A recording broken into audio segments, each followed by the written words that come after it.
Elias Voss pressed his face against the viewport as the diplomatic shuttle descended through Saranthia's dusty lavender atmosphere.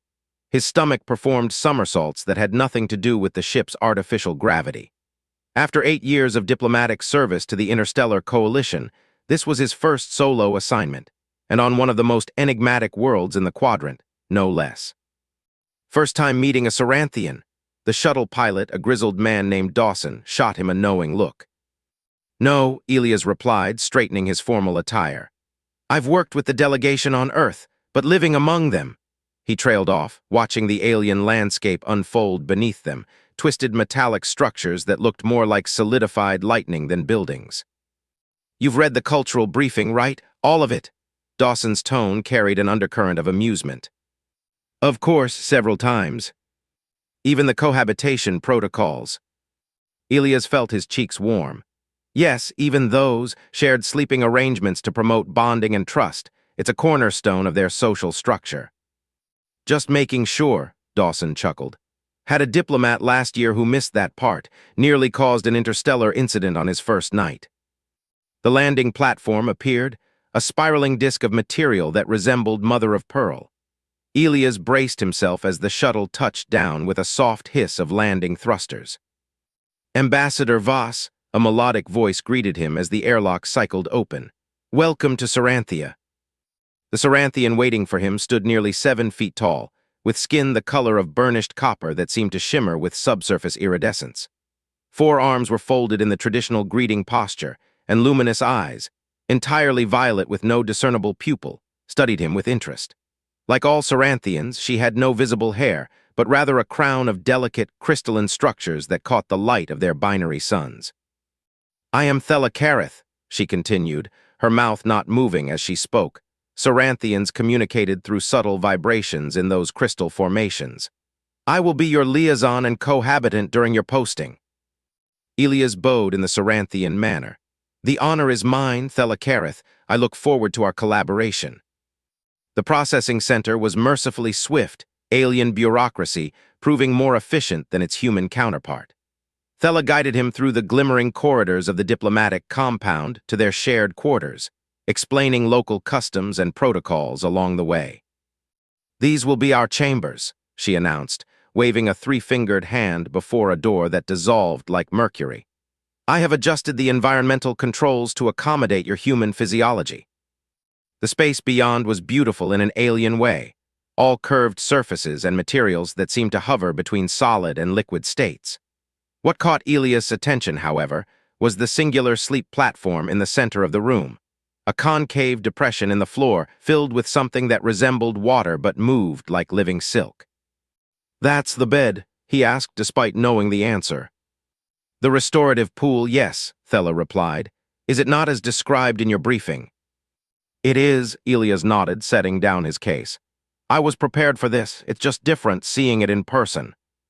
A subtle shift in Thela's crystalline crown, a sign of discomfort according to his training. "If you find the arrangement unacceptable." "No," Elias interrupted, professional instincts kicking in. "I'm honored to participate in your customs, truly." That evening, after a welcoming ceremony that left Elias' head spinning with new names and protocols, they retired to their quarters. Thela excused herself to the cleansing chamber, leaving him alone with his thoughts and the alien bed. When she returned, her copper skin seemed to glow softly from within. She wore what appeared to be a sheer bodysuit that respected human notions of modesty while conforming to Saranthian custom. "Are you prepared for rest, Ambassador Voss?" Elias had changed into the sleep attire provided, loose-fitting and surprisingly comfortable. "I am, and please, when we're alone, call me Elias." Together, they stepped into the restorative pool. The substance adjusted to their bodies, cradling them like the gentlest embrace. Thela positioned herself beside him, close but not touching. "Good night, Elias," she said softly, her violet eyes dimming as her crystal crown stilled. "Good night, Thela," he replied, staring up at the ceiling where a simulation of Saranthia's night sky played out in silent majesty. It was only when the lights fully dimmed that he noticed it, a subtle tremor running through Thela's form, quickly suppressed. He considered asking if she was all right, but diplomatic training prevailed. Cultural differences, he reminded himself, nothing more. As sleep claimed him, Elias couldn't shake the feeling that there was something significant he was missing, something about his alien roommate that no briefing could have prepared him for. 2 weeks into his assignment, Elias found himself adapting to Saranthian customs with surprising ease. The food, gelatinous and oddly spiced, no longer turned his stomach. The perpetual musical hum of the city had become a comforting backdrop rather than an irritant. Even the planet's stronger gravity felt natural now. But one thing continued to trouble him: Thella's condition at night. "You've been on Saranthia before, correct?" Elias asked Ambassador Holt, his human supervisor, during their weekly check-in. The older man's hologram flickered slightly against the backdrop of Elias' office. "3 tour," Holt confirmed. "Why, having trouble acclimating?" Elias hesitated. "Not me. My liaison officer, Thella Kareth, she seems uncomfortable during rest periods." "Uncomfortable how?" Holt leaned forward, his expression sharpening. "Trembling, muscle rigidity. Once I thought I heard something like a suppressed moan." Elias shifted in his seat. "It stops when she realizes I'm awake." Holt's face remained neutral. "Have you asked her about it?" "Not directly. I didn't want to cause offense." "Good instinct," Holt nodded. "Saranthians are intensely private about certain matters. My advice: give it time. If there's a problem, she'll bring it up when she's ready." But as days passed, Thella's condition appeared to worsen. During daylight hours, she was the consummate professional, guiding him through complex negotiations, translating cultural subtleties, anticipating his diplomatic needs before he even recognized them himself. But each night, as the lights dimmed in their shared quarters, Elias witnessed her transformation. It began with a stiffening of her body as they settled into the restorative pool. Then came the tremors, subtle at first, growing more pronounced as the night deepened. Most concerning was her breathing, a rhythmic, controlled pattern that seemed deliberately maintained, as if she were fighting against something with every measured breath. One night, nearly 3 weeks into his posting, Elias could bear it no longer. "Thella," he whispered into the darkness, feeling her immediately freeze beside him. "Are you in pain?" A long silence followed, broken only by the gentle lapping of the pool's fluid against their bodies. "It is nothing you need concern yourself with, Ambassador," she finally replied, formality creeping back into her address. "I think it is," Elias persisted gently. "We're partners in this mission. Your well-being affects our work." The crystalline structures on her head flickered dimly, an indication of internal conflict, he'd learned. "It is an adjustment period," she offered vaguely. "Many Saranthians experience this when assigned to off-worlders." "Experience what exactly?" Her luminous eyes turned to him in the darkness. "The sharing of rest space is not merely tradition, Elias. It serves a physiological purpose for my species." Before he could press further, she turned away. "I have managed this condition for years. It will improve with time." But it didn't improve. If anything, as their 3rd week turned into their 4th, Thella's nightly distress intensified. Dark bands appeared beneath her luminous eyes, the Saranthian equivalent of exhaustion shadows.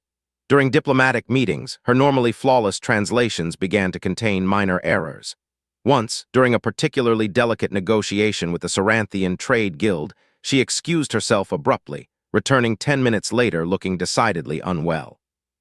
Elias began researching in earnest, spending his free hours in the diplomatic archives, searching for information about Saranthian physiology.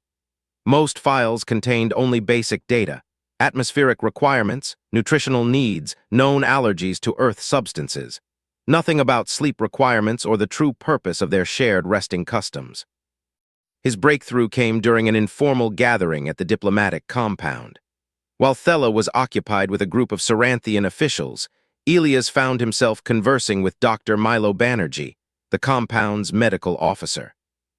"Fascinating species," Dr. Banerjee remarked, watching the Saranthians across the room. "Did you know their nervous systems evolved completely differently from ours? No central processor like our brain. Their neural networks are distributed throughout their bodies, with major clusters here." He gestured to his chest. "And here." He pointed to the base of his skull. "That's why they need body contact during sleep," Elias ventured, testing a theory. Dr. Banerjee glanced at him sharply. "You've noticed something with your liaison." Elias nodded, relief flooding through him at finding someone who understood. "She's suffering at night. Won't admit it, but it's obvious." The doctor's expression grew serious. Their neural systems require synchronized resonance during rest periods, typically achieved through proximity to a trusted individual.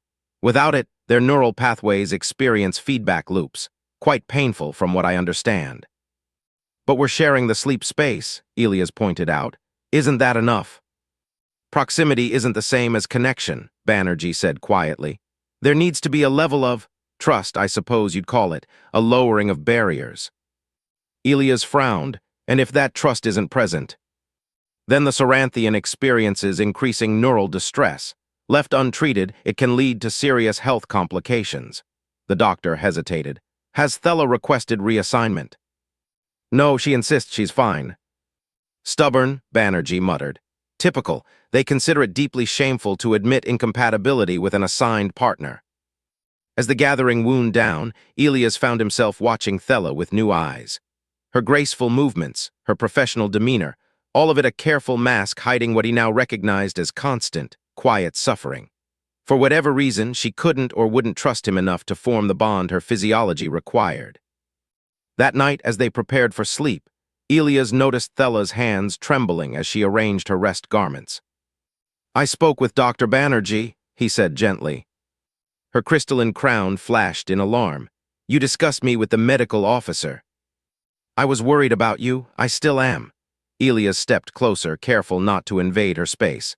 Why didn't you tell me about the neural feedback? Thela's posture went rigid. Because it is my burden to bear, not yours.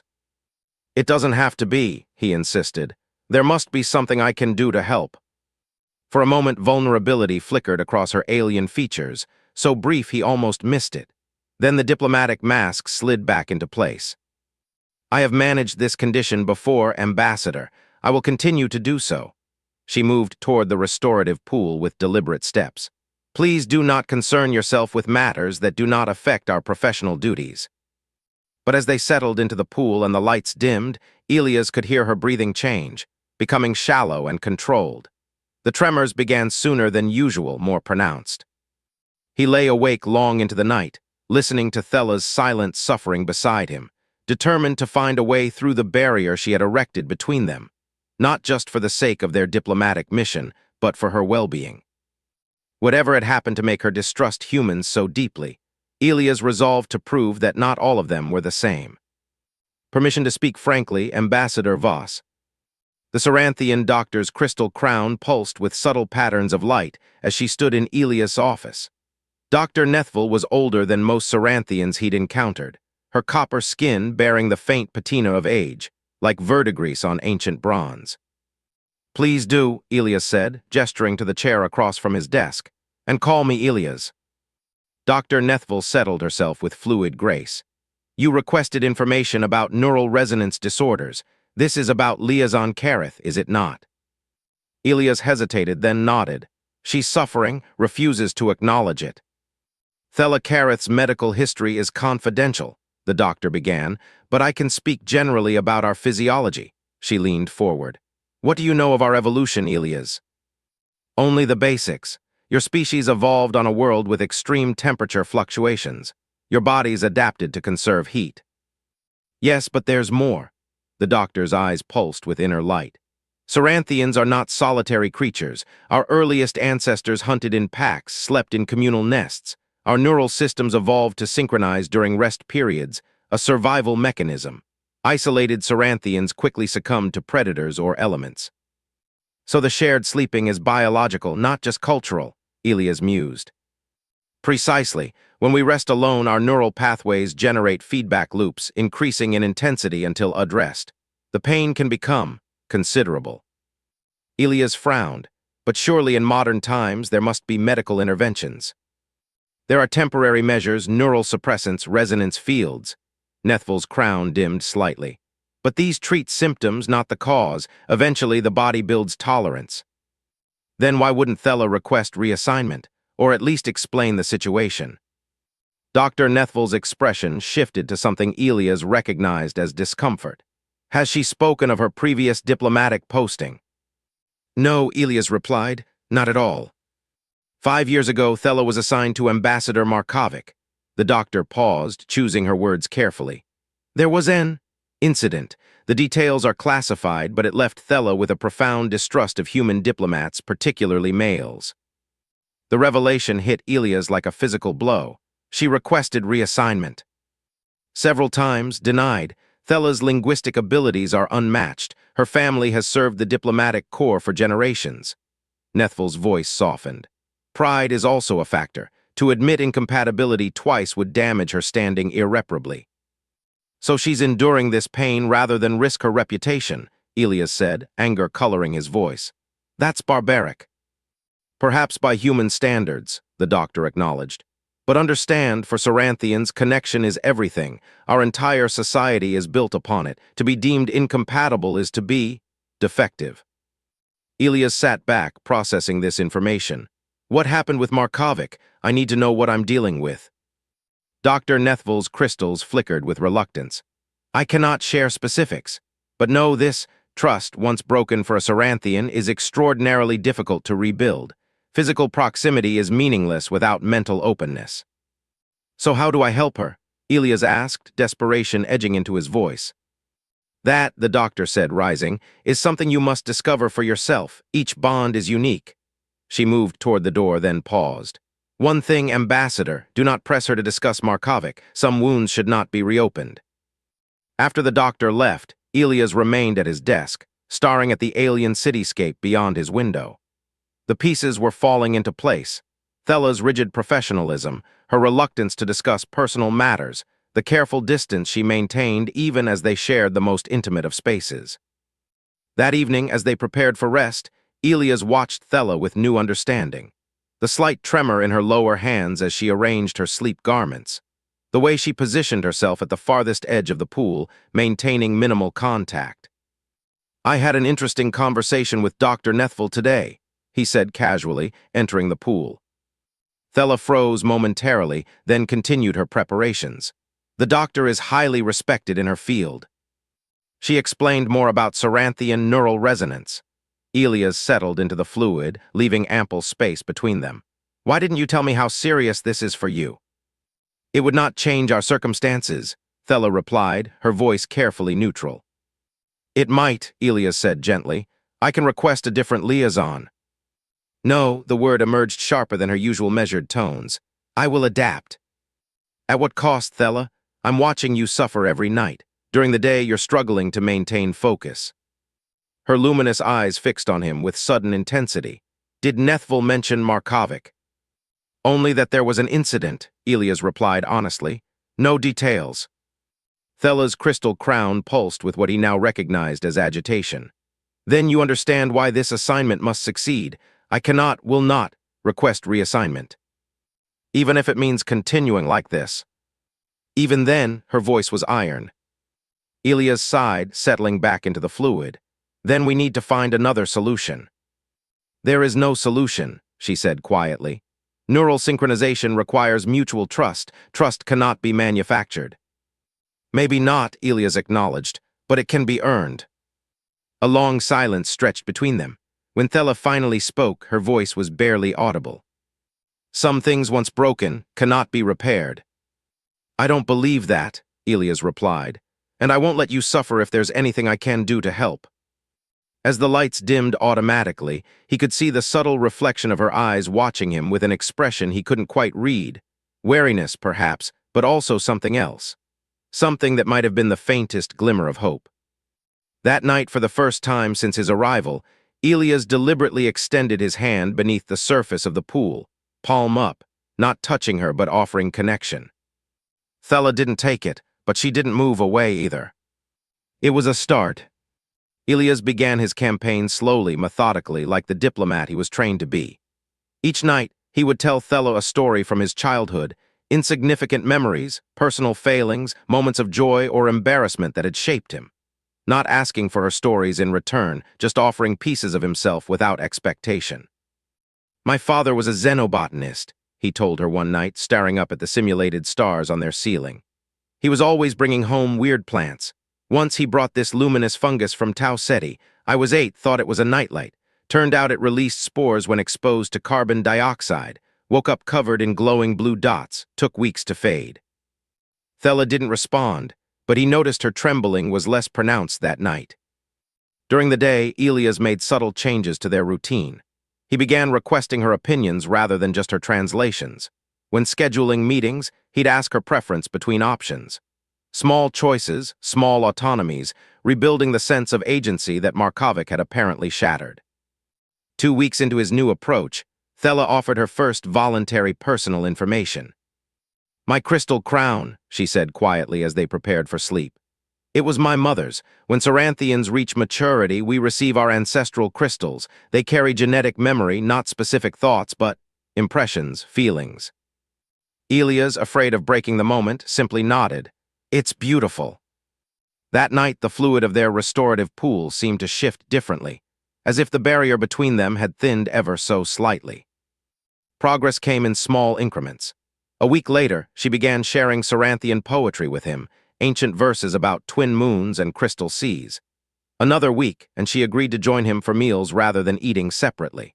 Their conversations expanded beyond diplomatic matters to art, philosophy, the curious similarities between their vastly different cultures. But at night, though lessened, her distress continued. The neural feedback seemed to intensify with exhaustion, creating a vicious cycle. Pain prevented proper rest. Lack of rest intensified the pain. "Do you dream?" Elias asked one night, a month into his campaign. Thela considered this. "Not as humans do, we experience resonance echoes, impressions from ancestors primarily." "That sounds beautiful." "It can be," she admitted, "when the neural pathways are properly aligned." Elias rolled onto his side, facing her. "What's it like? The feedback, I mean, if you don't mind describing it." For a long moment, he thought she wouldn't answer. Then, "Imagine thousands of voices all speaking at once, each one slightly out of sync with the others. The dissonance builds until it becomes unbearable. And synchronizing with another person silences the voices." "Not silences," she corrected. "Harmonizes. The voices become a single chorus rather than competing soloists." The metaphor struck Elias deeply. "Thank you for explaining. I understand better now." That night, he observed her more closely than ever. The tremors seemed to originate from her core, the location of her primary neural cluster, according to Dr. Banerjee, radiating outward in waves. Her jaw clenched rhythmically, fighting against letting any sound escape. An idea began forming in his mind. The next day, Elias visited Dr. Nethville again. "Saranthian music," he began without preamble. "Is it related to your neural patterns?" The doctor's eyes brightened. "Very astute, Ambassador. Our musical traditions evolved from ancient healing rituals, external representations of internal neural harmonies. If two Saranthians listen to the same music, their neural patterns begin to synchronize," she confirmed. "It's why our concerts are such profound experiences, thousands of individuals becoming temporarily linked through sound. And if a human and a Saranthian listen together?" Dr. Nethville tilted her head. "An interesting question. The effect would be lessened, certainly, but not absent. Our neural systems respond to different frequencies, but there is overlap." That evening, Elias brought a small device to their quarters. "I have something to try," he told Thela, "if you're willing." Suspicion flickered across her features. "What manner of device is that?"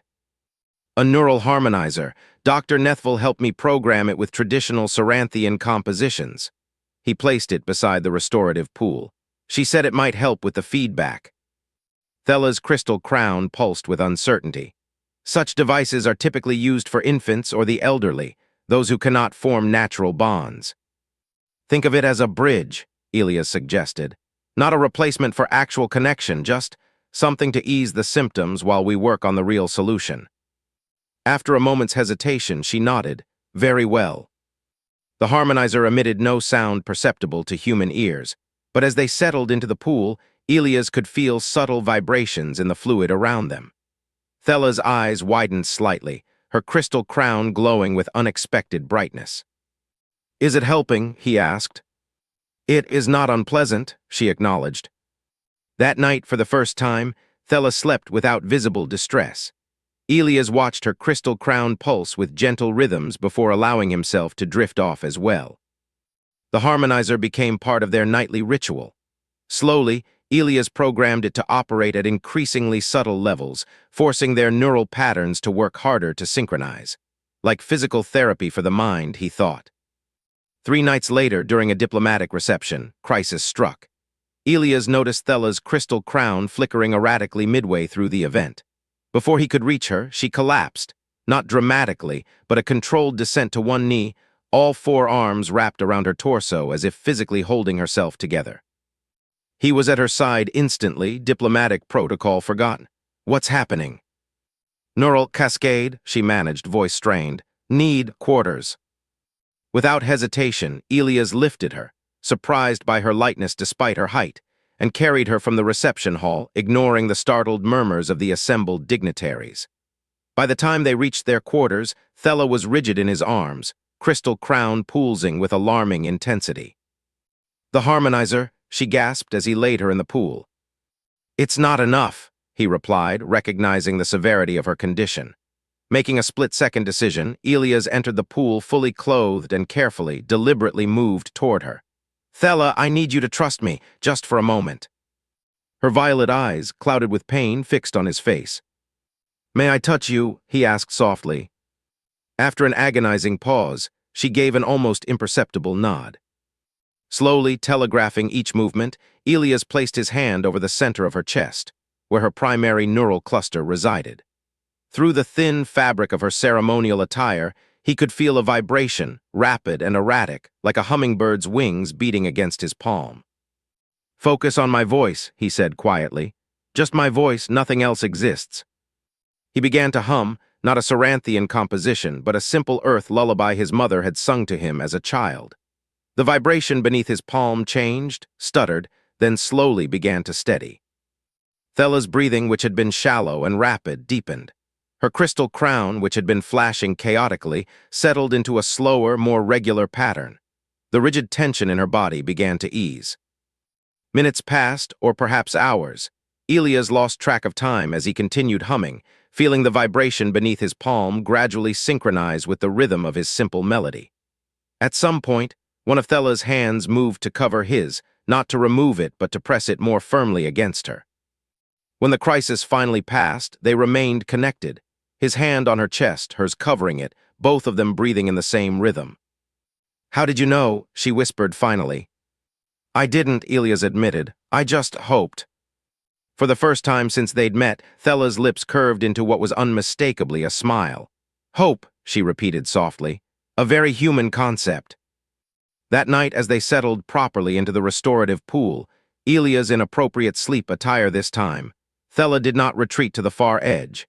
Instead, she positioned herself within arm's reach. Would you, she began, then hesitated. The vibration helps your hand. Wordlessly, Elias extended his arm. Thella guided his palm back to the center of her chest, over her primary neural cluster. Is this acceptable? She asked, a note of vulnerability in her voice that he'd never heard before. More than acceptable, he assured her. As the lights dimmed, Elias felt the steady thrum of her neural network against his palm, no longer erratic but calm and rhythmic. In that moment of connection, something fundamental shifted between them. The barrier hadn't broken entirely, but now there was a door. Dawn on Saranthia was always spectacular, twin suns cresting the horizon in quick succession, casting the landscape in successive washes of amber and rose. Elias stood at the viewport of their quarters, watching the alien city awaken beneath the double sunrise. Behind him, Thella emerged from the cleansing chamber, her copper skin gleaming with vitality he hadn't seen before. 8 nights had passed since the incident at the reception. 8 nights of unbroken sleep, her neural system finally finding the harmony it needed, synchronized with his through the simple connection of palm against chest. The Trade Council has requested your presence this morning, she reminded him, adjusting her formal attire with all 4 hands in practiced motions. The mineral rights agreement is ready for final review. How are you feeling? Elias asked, turning from the viewport. The question, once met with deflection or stoic denial, now received honest consideration. Balanced, she replied. The resonance held through the night cycle. Progress small but significant. Each night, the connection between them strengthened, requiring less conscious effort to maintain. What had begun as crisis intervention was evolving into something organic, natural. The day's diplomatic engagements passed with unusual efficiency. Elias noticed a new fluidity in their professional interactions, anticipating each other's needs, communicating with subtle glances and minimal gestures. The Saranthian delegates noticed too, exchanging meaningful looks as the human ambassador and his liaison moved in perfect synchrony. That evening, as they shared a meal in their quarters, Thela placed a small object on the table between them. A crystal, similar to those in her crown but unattached, glowing with gentle blue light. "What's this?" Elias asked, not reaching for it. "A memory crystal," she replied. "It contains what happened with Markovic." Elias' hand froze midway to his drinking vessel. "Thela, you don't have to." "I want to," she interrupted. "You have shared yourself with me, shown trust without demanding it in return. It is time I did the same." Hesitantly, Elias touched the crystal. Images and sensations flooded his mind, not coherent scenes but emotional impressions. Trust given and violated, vulnerability exploited. Markovic's face, twisted with contempt as he deliberately disrupted Thela's neural patterns night after night, treating her suffering as a scientific curiosity rather than a medical condition. "He was studying me," Thela's voice cut through the impressions. "Documenting the progressive effects of neural feedback. He saw it as a potential weapon, a way to incapacitate Saranthians without physical force." Horror washed through Elias as he withdrew his hand from the crystal. "That's monstrous. When I reported his actions, there was an investigation, but he had powerful connections in your government. The matter was minimized, a cultural misunderstanding, they called it." Her crystal crown pulsed with old pain. "I was deemed hypersensitive, unsuited for diplomatic service. But they kept you on." "My linguistic abilities were too valuable to waste," she said simply. "And my family has served the diplomatic corps for generations. Failure was not an option." Elias sat back, anger burning in his chest. Did they punish him at all? He was reassigned. His diplomatic career continued uninterrupted. Thela's four hands made a complex gesture, resignation Elias had learned. "I vowed never to allow such vulnerability again. I requested solo quarters, was denied. Requested a female diplomat, was denied. Eventually, I learned to endure the feedback." "Until it nearly killed you," Elias said quietly. "Yes," her eyes met his directly, "until you showed me another way." The memory crystal between them dimmed, its purpose fulfilled. Thela carefully returned it to a small pouch at her waist. "I will speak with Ambassador Holt," Elias said, determination hardening his voice. "Markovic should answer for what he did." "It was 5 years ago," Thela replied. "The diplomatic corps has little interest in revisiting closed matters." "I have some influential connections of my own," Elias said. "If nothing else, we can ensure he never works with Saranthians again." Thela's crystal crown pulsed with surprise, then gratitude. "You would do this?" Without hesitation. Something shifted in her expression then, the last remnant of reservation dissolving. "In my culture, there is a term, Tielisareth. It means one who brings harmony. There is no direct translation in your language." "What exactly does it signify?" "More than friend, less than mate." Her crystal crown glowed with soft blue light. "One who balances you, completes circuits left open." Elias smiled, understanding the profound nature of what she was offering. "I would be honored to be your Tielisareth, Thela Kareth." That night, as they settled into the restorative pool, something had fundamentally changed. No longer was their connection merely therapeutic, a human hand calming alien neural patterns. Now, as Elias placed his palm against her chest, he could feel his own heartbeat adjusting, synchronizing with her neural pulses in a two-way exchange. "I can feel you," he whispered, surprised. "In my mind, just faintly." "The bond strengthens," she confirmed. "With trust comes deeper resonance." "Is this normal, between different species?" "No," she admitted. "It is rare even between Saranthians. Neural compatibility is uncommon." As they drifted toward sleep, the boundary between their minds continued to soften. Not emerging, they remained distinctly themselves, but a harmonization. Elias caught glimpses of Saranthian dream memories, crystal spires rising from primal oceans, ancestral hunts beneath triple moons, the sacred joy of communal resonance rituals. In return, he felt Thela touching his memories, His childhood home in Pacific Grove, the thunderstorms of Earth that had terrified and thrilled him as a boy, his first day at the Diplomatic Academy. Sharing without words, understanding without explanation.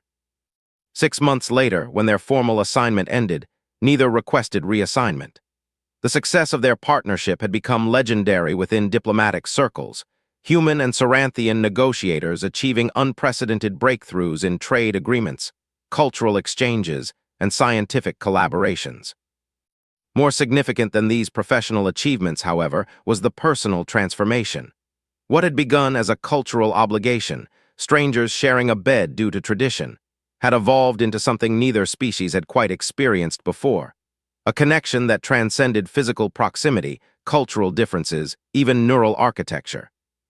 On their last night in the diplomatic compound, before transferring to a new posting they had requested together, Elias found himself watching Thela prepare for sleep. Her movements were relaxed, her crystal crown glowing with peaceful light. "I've been thinking," he said, "about what you told me that first night, that some things once broken cannot be repaired." Thela turned to him, violet eyes luminous in the dimmed light. "I was wrong." "No," Elias replied thoughtfully. "You were right, some things can't be repaired, but they can be rebuilt into something new, something stronger." Through their growing bond, he felt her agreement, not as words but as a warm pulse of emotion. "The Saranthian Council has requested we document our experience," she said, settling into the restorative pool beside him. "They believe our bond may offer insights for future cross-species diplomatic pairings." "What will you tell them?" Elias asked, his hand finding its familiar place over her primary neural cluster. "That harmony cannot be forced," she replied, covering his hand with hers. "That trust must be earned, that genuine connection transcends biological differences." As their consciousness began to drift toward shared dreams, Elias felt a final thought from her, not in words but in pure emotion. Gratitude intertwined with something deeper, something that humans might call love but Saranthians experienced as perfect neural resonance. Different languages, different bodies, different evolutionary paths, yet in the darkness of an alien world, two beings had found a connection that defied explanation. Not human, not Saranthian, but something entirely new. Something born of compassion, perseverance, and the simple, powerful act of reaching across the void to touch another soul. In the soft glow of Saranthia's night, they slept peacefully, two bodies, two minds, one harmonious dream.